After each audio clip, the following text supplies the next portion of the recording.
Voy a hacer.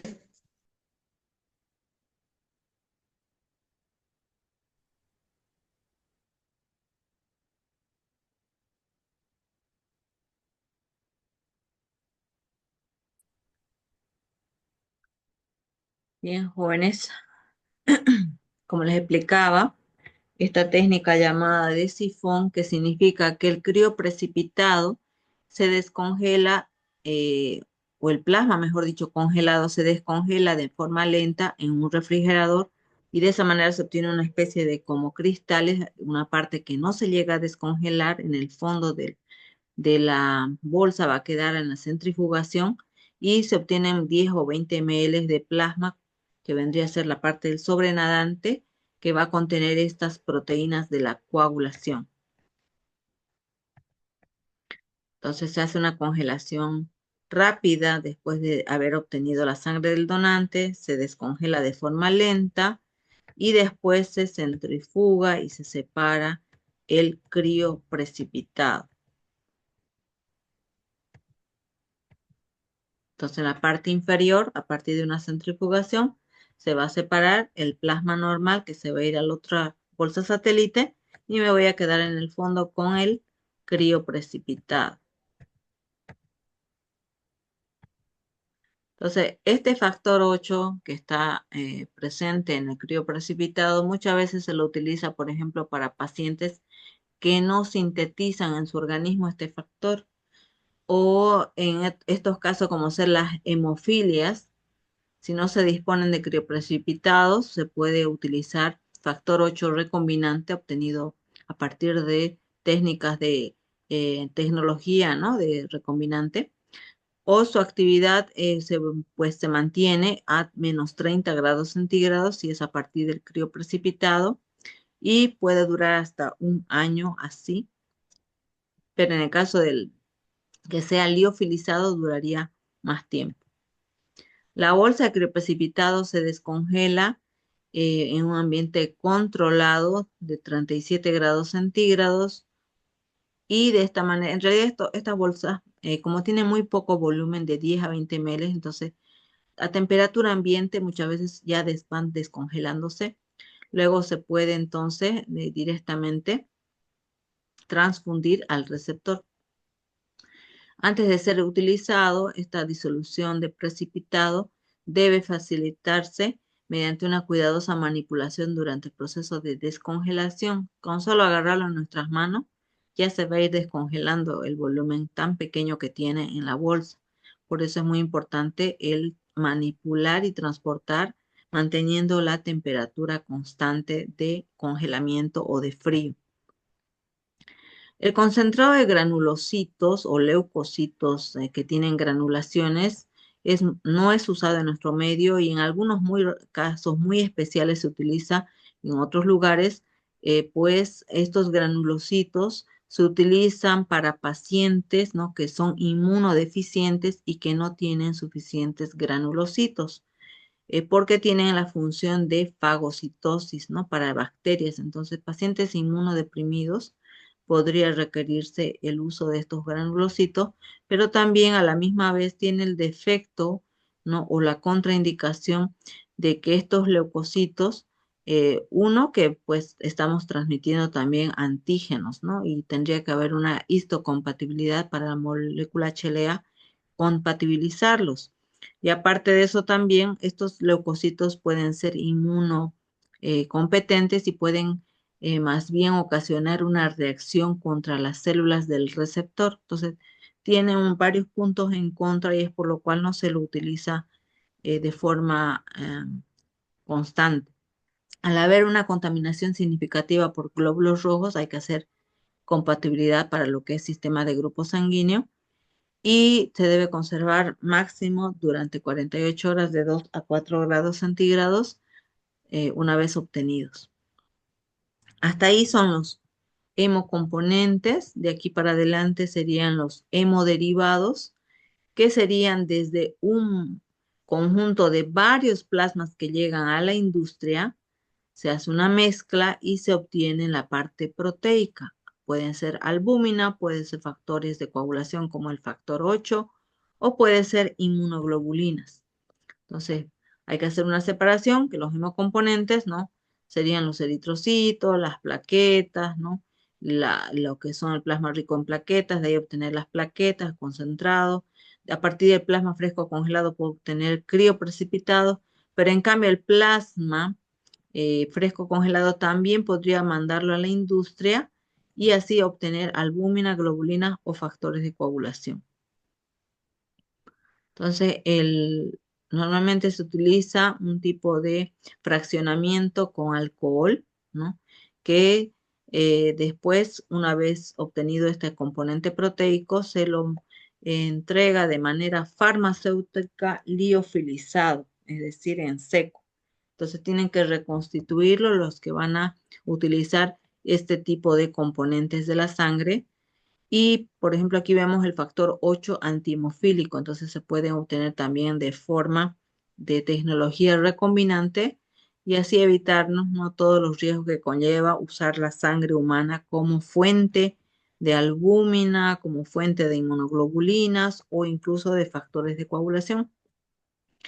Entonces, a partir de este plasma, este conjunto de plasmas de varios donantes, que en la industria se va a hacer una separación con un fraccionamiento utilizando alcohol para su separación y logrando una purificación a través de procedimientos donde se utiliza el etanol o el procedimiento se lo conoce como método de Cohn-Unckley o Kistler-Nishman. Entonces, estas proteínas que son separadas con etanol frío se obtienen en condiciones controladas y de muy baja temperatura. Los fármacos son o pueden tener estructuras proteicas complejas, ¿no? Y entonces en esta forma se puede utilizar de forma intravenosa en los casos que requieran este tipo de proteínas. Ya que su origen es plasmático, no hay que descartar de que puede transmitir algunos tipos de virus que no se han logrado inactivar en los procedimientos empleados en la industria. Entonces, no dejan de ser un riesgo para el receptor. En cambio, utilizando tecnología recombinante, ¿no?, biología molecular que se emplea, ¿no?, para la síntesis de proteínas de coagulación como ser los factores, sería mucho mejor, pero también significa muchos más altos costos. Entonces, básicamente, este sería el resumen de que vamos a tener que tener donantes como fuente para la sangre y hacer así de esta manera la separación de los hemocomponentes una vez tenidos los stocks, ¿no?, o los almacenamientos, separarlos por tipo de sangre y a partir de este banco de sangre que tiene los diferentes hemocomponentes, ser trasladado a las unidades transfusionales para que ellos también tengan una dotación, un almacenamiento en sus propios refrigeradores y heladeras o congeladores, para ya luego que llegue al receptor, ¿no? A través de una transfusión, ya sea de glóbulos rojos, de plaquetas, ¿no?, de plasma, de cada hemocomponente. Eso sería el contenido del tema de obtención, almacenamiento y transporte de los hemocomponentes y hemoderivados. ¿Alguna pregunta, jóvenes?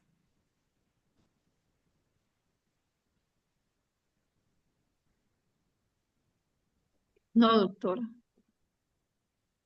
He tratado de hacérselos lo más resumido que se puede porque realmente lo que uno necesita es esa parte esencial, ¿no? De que es condiciones de temperatura, de tiempo, ¿no?, desde dónde se obtiene, de qué procedimientos básicos se realizan. Ahora vamos a ver de forma eh, resumida también, pero no sé hasta qué punto vamos a poder llegar en tiempo, pero vamos a ver el uso clínico de la sangre, ¿no? Cómo es que la sangre se realizan diferentes transfusiones según evaluando el riesgo-beneficio. No es nomás que por ahí alguien dice, no, el paciente tiene anemia, entonces hay que hacerle transfusión, que de hecho he escuchado médicos que a las madres no les alarman y les dicen, su niño está con anemia y si no logra que con el tratamiento mejore, entonces le vamos a tener que hacer transfusión de sangre.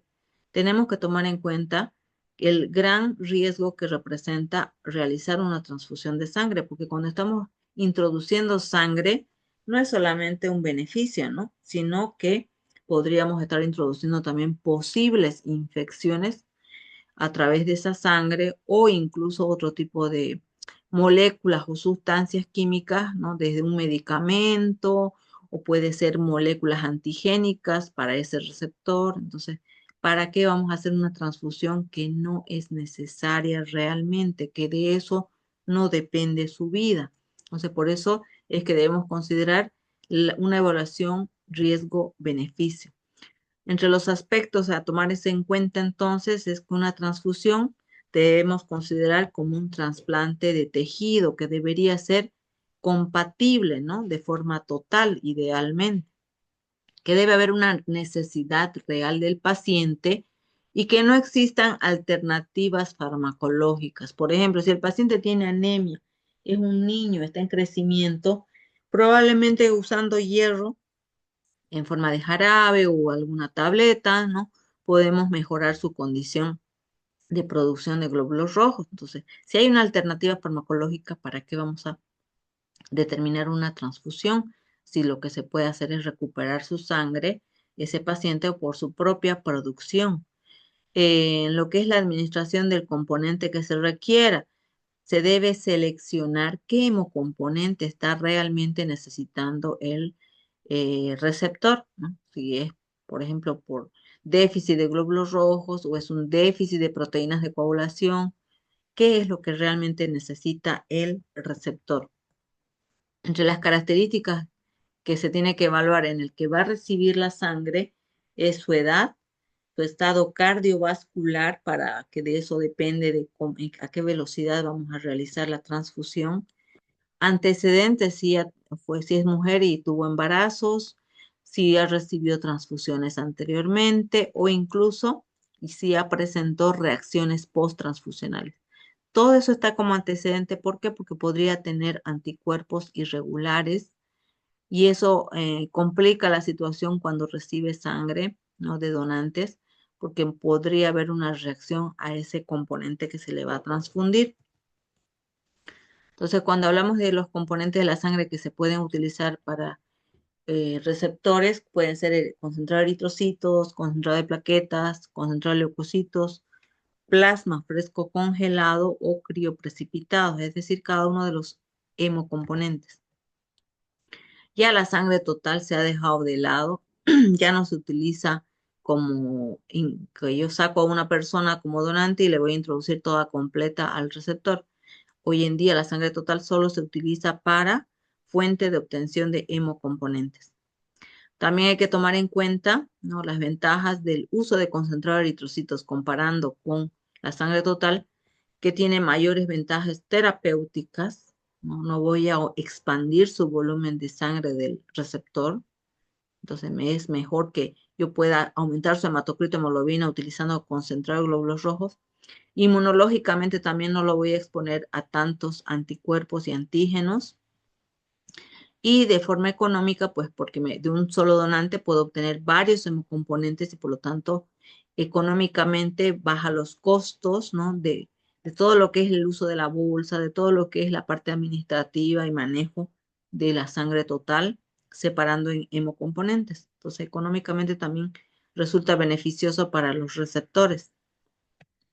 Entonces, la transfusión de glóbulos rojos hay que tomar en cuenta si el paciente que necesita sangre, que necesita glóbulos rojos, qué cantidad o volumen perdió de volumen sanguíneo total. Si es una pérdida aguda, generalmente ha perdido más del 20%, pero si es porque hay una cirugía a la cual se va a someter esa persona, ese receptor, entonces hay que considerar una hemoglobina menor a 8 gramos de cilitro. Si tiene anemia crónica o si tiene problemas o enfermedades malignas como ser cáncer, ¿no? Se debe considerar la transfusión de eritrocitos. En caso de anemias crónicas como ser de origen genético, como son las talasemias, ¿no? Más adelante vamos a ver las enfermedades hematológicas y ahí están las talasemias, que son de origen genético. También están otros tipos de anemias de origen genético, como ser la ciclemia. También puede ser porque tiene un problema a nivel de la médula ósea en producción de células, que es la aplasia medular. Exsanguíneo transfusión, que es en los bebés que nacen con reacción a la sangre de la mamá, no tienen anticuerpos la mamá que ha pasado al bebé y entonces esos anticuerpos están destruyendo los glóbulos rojos del bebé. En esos casos tengo que hacer transfusión de eritrocitos y también de plasma y cambiar totalmente su volumen de sangre de ese bebé. Entonces vemos acá, por ejemplo, que le están extrayendo por un lado la sangre y por el otro le están infundiendo, ¿no? Nueva sangre de plasma y eritrocito. Entonces, las prioridades ante una pérdida importante de sangre, hay que ver si es necesario reponer líquido, volumen, y en ese caso, ¿será necesario reponer con eritrocitos o puede ser simplemente con solución fisiológica, solución Ringer, ¿no? Con algunas soluciones cristaloides farmacológicas. O si en segundo caso, pues además no solamente es un problema de baja de volumen de su sangre total, sino que también hay una baja de oxígeno. Entonces, si hay una hipoxia, hay una baja presión de oxígeno, entonces habrá que considerar también la necesidad de hacer una transfusión de glóbulos rojos. Y tercero, en el caso de pacientes que están perdiendo sangre, pero es porque su hemostasia, ¿no? Lo que es el proceso normal de coagulación no es el adecuado, no es correcto y por eso se está desangrando. Entonces hay que corregir esa mala coagulación que está teniendo el paciente. Entonces ahí ya tengo que considerar si tengo que hacerle transfusión de crioprecipitados, ¿no? Que tiene factores de coagulación y no solamente pensar en plasma o plaquetas. La anemia, entonces, por pérdida aguda de sangre, se debe considerar, ¿no? Si el paciente que va a recibir la sangre presenta algunos síntomas, ¿no? Como ser baja tensión, ¿no? Si ya está con quizás un desmayo, ¿no? Tiene alteraciones cardiológicas, respiratorias, si además hay una baja del volumen intravascular que está provocando daño a nivel del corazón, o si ya tiene enfermedades a nivel de sus válvulas cardíacas, ¿no? O tiene un fallo general congestivo del nivel del corazón, o por último podría haber una isquemia, ¿no? O fallo a nivel cerebral de lo que es la circulación sanguínea. La transfusión perioperatoria también puede considerarse que puede darse antes, durante o después de una cirugía. Para eso, en la fase preoperatoria se debe considerar la hemoglobina del paciente que va a ser ingresado a una cirugía, que esa hemoglobina no debe ser alta. Y entonces hay que considerar en esos casos que se le puede aumentar el volumen de líquido, ¿no? Con soluciones cristaloides y de esa manera, cuando pierda sangre durante la cirugía, va a perder más líquido que eritrocitos. Esa es la finalidad. Para eso hay que considerar qué nivel de hemoglobina tiene antes de ingresar a la cirugía. Si son individuos que no tienen ningún problema ni cardiológico ni respiratorio, pueden ingresar hasta con hemoglobina de 7. Pero si el paciente ya tiene deficiencias o problemas cardíacos o respiratorios, la hemoglobina no puede ser tan baja, tendría que ser de 10 para arriba.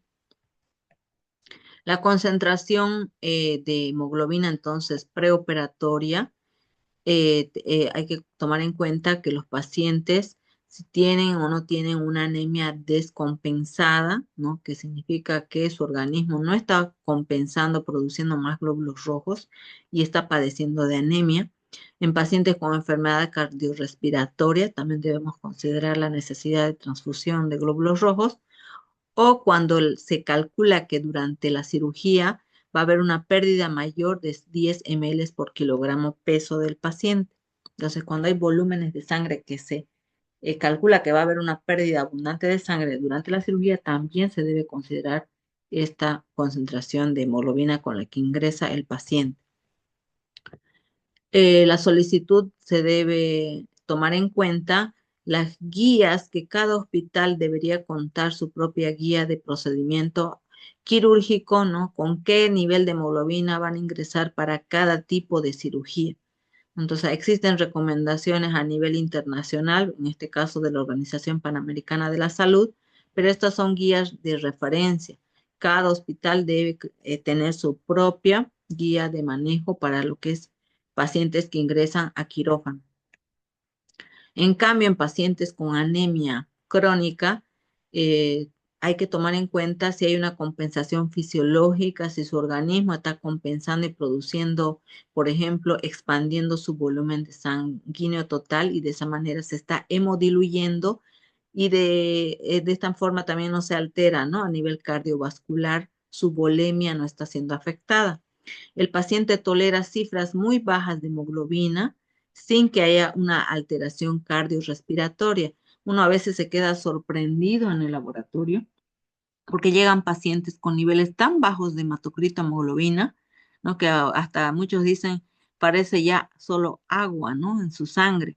Hacemos un extendido de sangre y resulta que a duras penas y se encuentran células sanguíneas y es porque ese paciente, ¿no? De a poco se ha ido ambientando a esa nueva condición de ir con muy bajo nivel de eritrocitos y es por ello que se ha ido compensando, se puede decir, para lo que es el transporte de oxígeno en su sangre.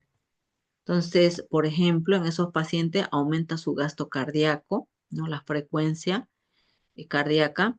También hay un componente químico que es el 2,3-difosfoglicerato, que es a nivel intraeritrocitario. Este aumenta y este ayuda a que el oxígeno pueda desprenderse de manera facilitada hacia los tejidos.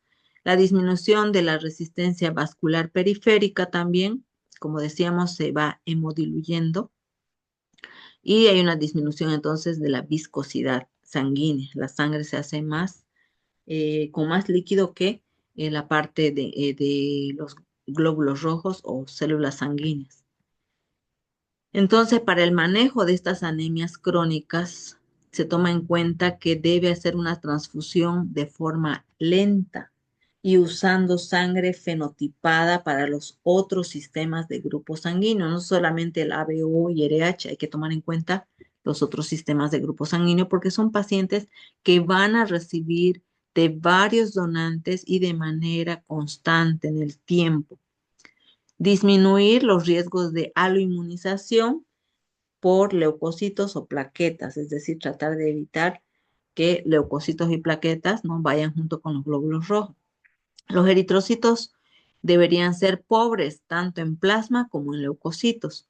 Se debe monitorizar o medir la cantidad de hierro libre en su sangre porque muchas veces por tantas transfusiones empieza a liberarse mucho hierro a partir de la destrucción de los glóbulos rojos vienen del donante. Entonces hay que monitorizar la cantidad de hierro libre y los eritrocitos deben ser de preferencia frescos, es decir, desde que se obtuvo del donante, deben ser relativamente nuevos, de 7 a 10 días después de haber sido obtenidos. En el caso de la transfusión de plaquetas, se debe considerar si el paciente que va a recibir estas plaquetas va a ser sometido a una intervención de cirugía, de parto o de extracción dentaria. En el caso de que sea una transfusión previniendo un sangrado, una transfusión profiláctica, se debe tomar en cuenta menor a 10.000 plaquetas si no hay sangramiento. Pero si ya tiene signos que pueden favorecer el sangrado durante la cirugía, debe tener por lo menos menor, no debe ser menor, diré, de 20.000 plaquetas. En el caso de que sea una cirugía más grande y de un proceder más invasivo, debe tener perdón, de 50.000 plaquetas para arriba. Y en el caso de una cirugía más agravada, como es a nivel cerebral o a nivel del ojo, debe ser de más de 100.000 plaquetas, su valor inicial al hacerle un hemograma. Entonces, la transfusión, en cambio, terapéutica es cuando ya tiene sangrado activo, ¿no? Y se encuentra con un valor muy bajo de plaquetas o se encuentra el paciente con alteración del funcionamiento de las plaquetas. A eso se le conoce como disfunción plaquetaria. El sangrado puede ser a nivel dentro de los vasos sanguíneos a nivel microvascular. En el caso de la coagulación intravascular diseminada, es una alteración de la coagulación cuando tiene un recuento muy bajo de menos de 40.000 plaquetas. También puede ser por la púrpura trombocitopénica, ¿no? Idiopática que se conoce, que es en caso de hemorragias intracraneales o a nivel ocular, incluso gastrointestinal grave, ¿no? Puede observarse todo este cuadro y necesita la transfusión de plaquetas. Entonces, aquí estamos viendo casos en los que los receptores necesitan corregir, ¿no? Su proceso de coagulación por la deficiencia o la disfunción de plaquetas. En caso de la transfusión de granulocitos, ya habíamos mencionado, ¿no? Que generalmente son pacientes inmunodeprimidos y que tienen, pues obviamente, no tienen deficiencia de neutrófilos, los granulocitos. Puede ser que se utilicen incluso algunos factores estimulantes de colonias para que su organismo sea el que los produzca. En pacientes con sepsis, por ejemplo, y usando antimicrobianos, en pacientes neonatos con sepsis o por disfunción de granulocitos. Es decir, por más que sus granulocitos sean normales en cantidad, pero no están cumpliendo su proceso de fagocitosis.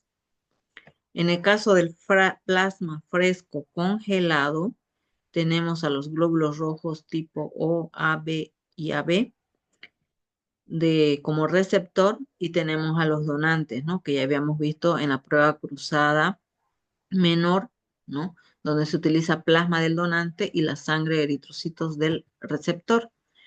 El plasma sería la fuente de factores de coagulación y proteínas plasmáticas. Generalmente la dosis es de 10 ml de plasma por cada kilogramo peso del receptor. Generalmente está con eficacia probada en caso de recién nacidos con púrpura fulminante o exsanguíneo transfusión cuando tienen una incompatibilidad con la sangre de la mamá y tienen anticuerpos en su sangre, es decir, tienen CUMS directo positivo. En estos casos, necesariamente hay que hacer una transfusión no solo de eritrocitos, sino también de plasma. Puede estar su uso condicionado del uso de plasma en caso de déficit de factores de coagulación, porque podríamos usar otros factores de coagulación de forma medicamentosa, o déficit de vitamina K, ¿no? Porque podría ser simplemente dotándole de vitamina K mediante inyectables, ¿no? O sueros, la coagulación intravascular diseminada, insuficiencia por daño hepático.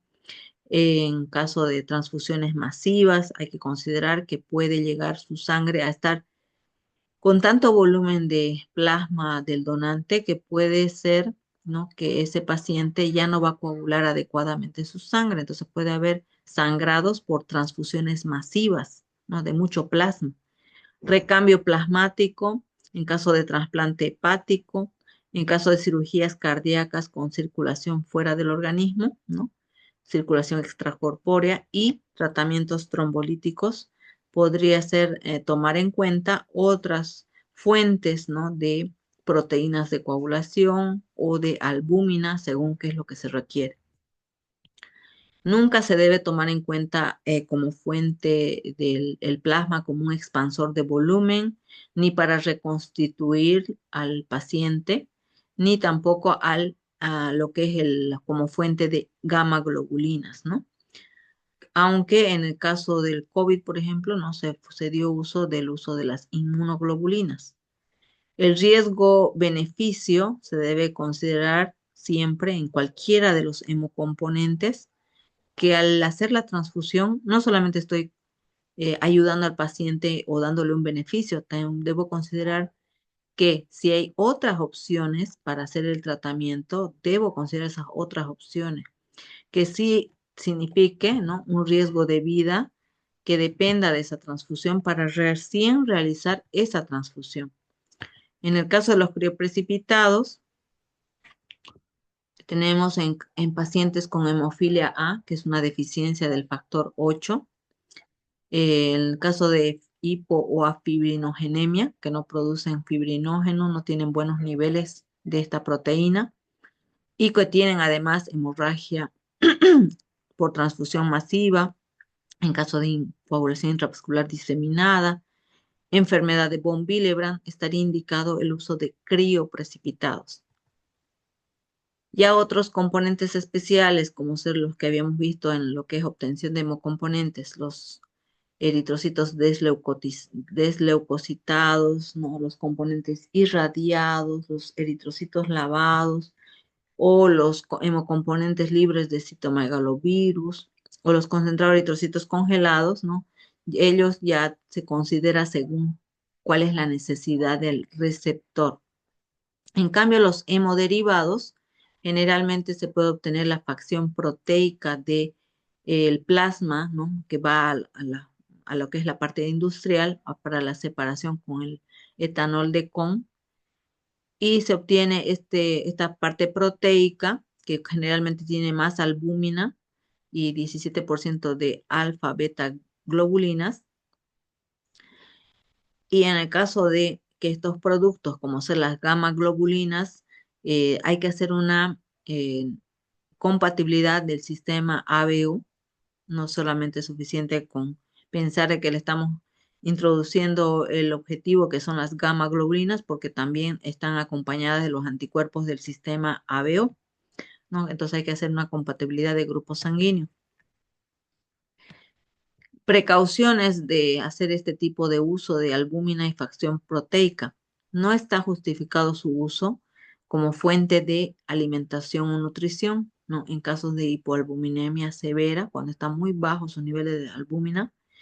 Cuestionable su uso de manera general en caso de estos pacientes, por ejemplo, por enfermedad hepática o enteropatías, nefropatías con pérdida de proteínas.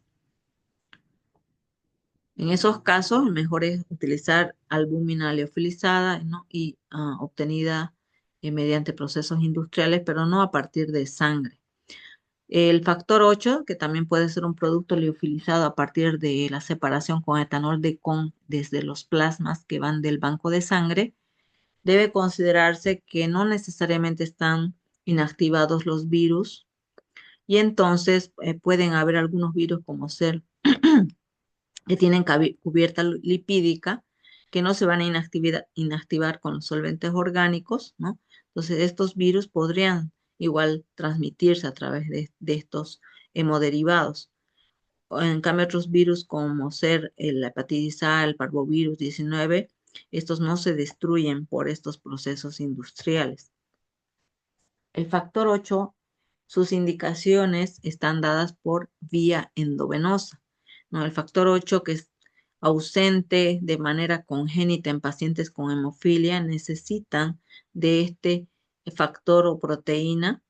A partir de crioprecipitado se utiliza y si no, se obtiene por concentración a partir de lo que son los hemoderivados. Las gamma globulinas, como ser la inmunoglobulina IgG, que también está presente en la sangre humana y se puede hacer esta separación para su uso en pacientes con déficit o inmunodeficiencia por baja cantidad de gamma globulinas, como ser síndrome de Wiskott-Aldrich o inmunodeficiencia combinada severa. Se lo puede introducir vía endovenosa o también intramuscular. En el caso de la vía intramuscular, nos puede dar algunos problemas, ¿no? Y es por eso que se puede también introducir vía endovenosa para estos casos de que puede ocasionar este tipo de problemas a nivel muscular. Entonces, como vemos, ya sea a través del uso de hemocomponentes o hemoderivados, prácticamente el donar sangre salva muchas vidas, ¿no? Problemas de anemias, problemas de cáncer, problemas de falla de coagulación de la sangre. Hay muchos pacientes que dependen su vida de que haya un donante que pueda salvar su vida a través de su sangre.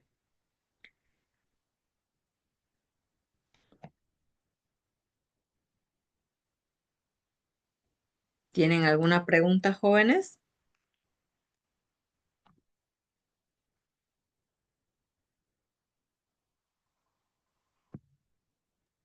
No, doctora. ¿No le escucho?